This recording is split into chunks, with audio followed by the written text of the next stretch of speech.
মৰমৰ ছাত্ৰ-ছাত্ৰীসকল তোমালোক সকলোকে মোৰ চেনেলটোলৈ স্বাগতম জনাইছো আৰু এতিয়া আমি এই ভিডিঅ'টোত আলোচনা কৰিব লৈছো পেজ নম্বৰ 30 আৰু 31ত দিয়া প্ৰশ্নসমূহৰ উত্তৰ আশা কৰো তোমালোকে ভিডিঅ'টো সম্পূৰ্ণকৈ চাবা আৰু এই প্ৰশ্নসমূহৰ উত্তৰ কৰিবলৈ চেষ্টা কৰিবা এছৱা প্ৰথম 6 নম্বৰ প্ৰশ্নটো দিয়া আছে is 1 milligram is equals to 1/10 centigram আৰু অসমীয়াত কৈছে 1 মিলিগ্ৰাম সমান 10/1 সেন্টিগ্ৰাম হয়নে তোমালোকক মই আগৰ ভিডিঅ'টোত কৈছিলো যে যদি আমি মিলিগ্ৰামৰ পৰা সেন্টিগ্ৰামলৈ গতি কৰো বা আগবাঢ়ো তেতিয়া আমি কি হ'ব ওপৰৰ পৰা তললৈ আহিব লগা হয় এতিয়া আমি কে ঘৰ তললৈ আহিছো মিলিগ্ৰামৰ পিছতে আছে সেন্টিগ্ৰাম এঘৰ তললৈ আহিছো হেহে 10/1 সেন্টিগ্ৰাম হৈছে গতিকে এটো কি ক'ব লাগিব yes বুলি আমি ক'ব লাগিব yes হয় 7 নম্বৰ প্ৰশ্নটো দিছে how many meters are there in 2 meters 70 centimeters 2 metre 70 সেন্টিমিটাৰত কিমান মিটাৰ হয় আমি ক'ব লাগে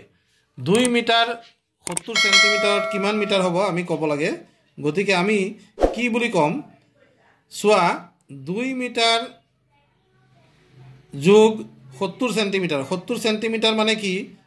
সোৱা সেন্টিমিটাৰৰ পৰা যেতিয়া আমি মিটাৰলৈ গতি কৰিম তেতিয়া আমাৰ কি হ'ব জানানে আমি দুখোজ তললৈ গতি কৰিম দুখোজ তললৈ গতি কৰা মানে 100 ৰে হৰণ হ'ব 100/70 হ'ব দুখোজ তললৈ গতি কৰা মানে 100/70 হ'ব 100/70 মানে ইয়াত আমাৰ হ'ব 2 মিটাৰ প্লাস 70/100 মিটাৰ অৰ্থাৎ আমাৰ এনসাৰটো কি হ'ব সোৱা ইয়াৰ এনসাৰটো হৈ যাব 2.70 মিটাৰ গতিকে আমাৰ এনসাৰটো হ'ব 2.70 মিটাৰ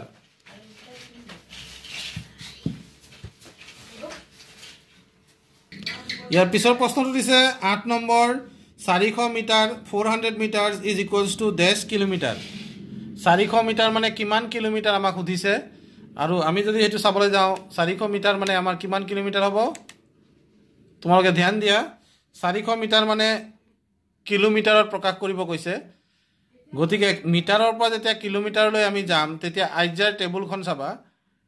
আইজাৰ টেবুলখনত তোমালোকে দেখা পাবা যে মিটাৰৰ পৰা কিলোমিটাৰলৈ যাবলৈ হলে আমি 3 খোজ তললৈ যাব লাগিব অৰ্থাৎ 1000 ৰে হৰণ কৰিব লাগিব 3 খোজ তললৈ যোৱা মানে 1000 ৰে হৰণ হ'ব 400ক যদি 1000 ৰে হৰণ কৰো তেতিয়া ইয়াৰ উত্তৰ হ'ব 0.4 কিলোমিটাৰ গতিকে ইয়াত উত্তৰটো লিখিবা 0.4 কিলোমিটাৰ তাৰ পিছত আহিছে 9 নম্বৰ প্ৰশ্ন 25 লিটাৰ সমান ডেশ কিলোলিটাৰ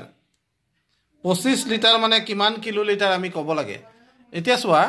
25 লিটাৰৰ পৰা যেতিয়া কিলোলিটাৰলৈ যাম লিটাৰৰ পৰা কিলোলিটাৰলৈ যাওঁতে আমি আকৌ 1000 ৰে হৰণ কৰিম অৰ্থাৎ আমাৰ উত্তৰটো হ'ব 25 হৰণ 1000 অৰ্থাৎ আমি দশমিকত যদি প্ৰকাশ কৰো তেতিয়া ই হ'ব 0.025 কিলোলিটাৰ ইয়াক মই লিখি দিওঁ তোমালোকৰ সুবিধাৰ বাবে সোৱা ইয়াক যদি মই লিখিবলৈ যাওঁ ইয়াত হ'ব 0.025 কিলোলিটাৰ নেক্সট স্টেপটোত আছে মিলিলিটাৰ বনাবলে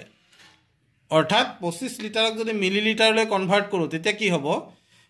লিটাৰৰ পৰা যেতিয়া আমি মিলিলিটাৰ বনাবলৈ যাম তেতিয়া আমি ওপৰলৈ গতি কৰিম 3 খোজ গতিকে ই কি হৈ যাব 25000 মিলিলিটাৰ হ'ব যেতিয়া আমি লিটাৰৰ পৰা মিলিলিটাৰ যাওঁ ওপৰলৈ যাম গতিকে ইয়াৰ উত্তৰটো হ'ব 25000 মিলিলিটাৰ তো এইটো হ'ল তোমালোকৰ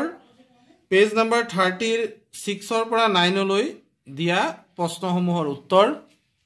নেক্সট ভিডিঅ'ত মই এক্সাৰসাইজ দি তোমালোকলৈ আগবঢ়াম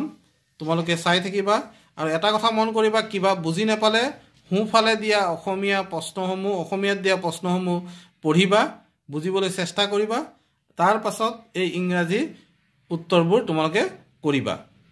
সকলোকে ধন্যবাদ জনাই আজি ভিডিঅ'টো ইয়াতে এৰিছো থ্যাংক ইউ